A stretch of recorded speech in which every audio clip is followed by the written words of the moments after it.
Hi, hello, Opal here. I wanted to quickly make something talking about chain farming in Occult Crescent because, in my opinion, it's the best way to level up knowledge level and phantom jobs, and it's also a very efficient way to farm gold coins for not just new jobs, but also the ciphers you'll need to enter Fork Tower. I'm gonna have some footage in the background of me chain farming. It's how I leveled, and I've also been using it to level new phantom jobs, as well as get gold coins for more and more ciphers. To start, I want to explain how chaining itself works for those who didn't read the patch notes. Basically, mobs that are X amount higher than your party's average level will give you chain bonus, which increases XP gains and seems to also increase the gold coin gains. How much higher level depends on how many people are in your party. If you're alone, then it's 2 levels above. If there's 2 people in your party, it's 3 levels above. 3 to 4 people is 4 to 5 levels above. 5 to 6 people is 6 to 7 levels above. And 7 to 8 is 7 to 8 levels above.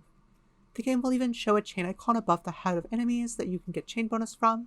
You'll just need to keep killing these high level mobs 1 by 1, or even 2 by 2, to continue the chain.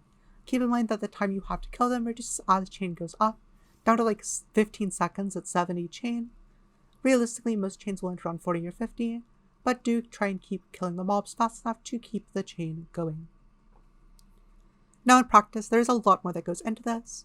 For one, the mobs will hit very, very hard, often hard enough to just one-shot a non-tank. Keeping tanks alive is the first problem any group needs to solve.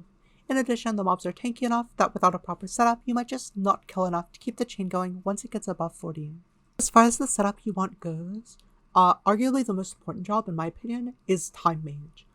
Their spell Sloga works on many enemies that you'd want to farm, and their other spells are also very good too. Comet can help kill mobs very quickly, and Mage Masher is great against mobs that have magic roll damage auto attacks.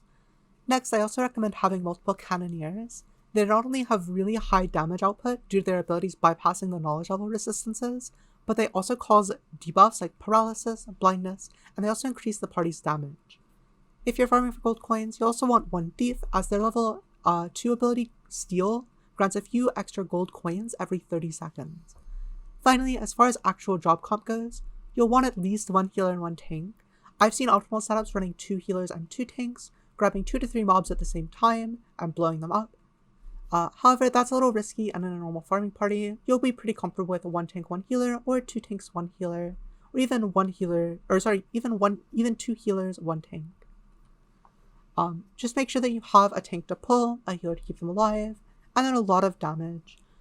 Jobs like Oracle can also be very good at killing the mobs quickly.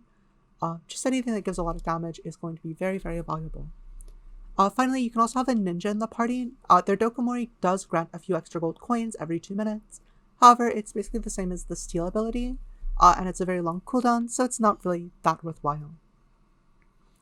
Now with comp out of the way, you'll just need to find the mobs and start killing them. I recommend pulling the highest level mobs that you can get chain bonus with to get more coins and experience. You can find appropriate level mobs with this map on screen right now, and in the comments. What you want to do, you'll want to have the party stand in a spot away from any of the mob's aggro ranges while a tank pulls mobs 1 by 1 to the party. Tanks and healers will need to cycle mitigation and healing, and healers will almost certainly need to GCD heal a ton to keep the tanks alive. Currently, my recommendations for mobs are as follows. Kill the Lion Statins and Sculptures for levels 20 and 21, Zagnals and Flames for level 22, Oppas at level 23, and Cries of a Havoc at level 24. There's going to be a full list, however, of mobs that are affected by Sloga that you can farm at any level in the comment section. I'll be updating that as I test more and more, so please make sure to check it out for mobs that might be above or below that level. But yeah, that's basically it.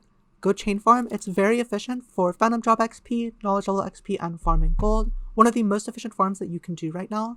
So go out, find parties. You can even advertise in shout chat if you're trying to farm gold.